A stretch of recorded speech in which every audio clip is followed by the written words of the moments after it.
देवापूर उच्च पातळी बंधाऱ्याची सुरक्षा राम भरोसे 170 कोटींचा प्रकल्प वाऱ्यावर. मुदखेड तालुक्यातील मौजे देवापूर येथे कोट्यवधी रुपये खर्चून गोदावरी नदीवर उभारण्यात आलेले उच्च पातळी बंधाऱ्याच्या सुरक्षेचा प्रश्न पुन्हा एकदा ऐरणीवर आला आहे.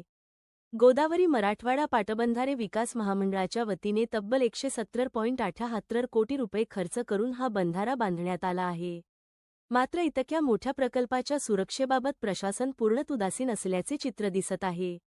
सुरक्षा रक्षक नावापुरतेच. A1 24/7 न्यूज लाईव्हच्या सर्वेक्षणात धक्कादायक वास्तवे समोर आले आहे. या बंधाऱ्याच्या देखभालीसाठी आणि सुरक्षेसाठी प्रशासनाकडून सुरक्षा रक्षक तैनात करण्यात आले आहेत. परंतु प्रत्यक्षात हे रक्षक कामाच्या ठिकाणी हजर न राहता नेहमीच गैरहजर राहत असल्याचे समोर आले आहे. A1 24/7 न्यूज लाईव्ह या चॅनेलने केलेल्या ग्राउंड रिपोर्ट विशेष सर्वेक्षणात या सर्व बाबी उघड झाल्या आहेत. कशाप्रकारे सुरक्षेचे नियम धाब्यावर बसवून या प्रकल्पाकडे दुर्लक्ष केले जात आहे, याचे जिवंत उदाहरण या सर्वेक्षणात पाहायला मिळाले. 170 कोटींच्या मालमत्तेला वाली कोण? शासकीय तिजोरीतून 170 कोटींहून अधिक निधी खर्च करून हा प्रकल्प पूर्ण झाला, पण त्याच्या सुरक्षेची कोणतीही ठोस दखल अद्याप पाटबंधारे विभागाने घेतलेली नाही. या ठिकाणी तैनात असलेले रक्षक कर्तव्यावर नसतानाही त्यांच्यावर कोणतीही कारवाई का होत नाही?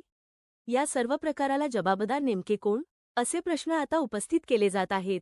एवढ्या मोठ्या प्रकल्पाची सुरक्षा जर अशा प्रकारे वाऱ्यावर असेल तर उद्या काही अनुचित प्रकार घडल्यास त्याला जबाबदार कोण, असा सवाल स्थानिक नागरिकांनी उपस्थित केला आहे.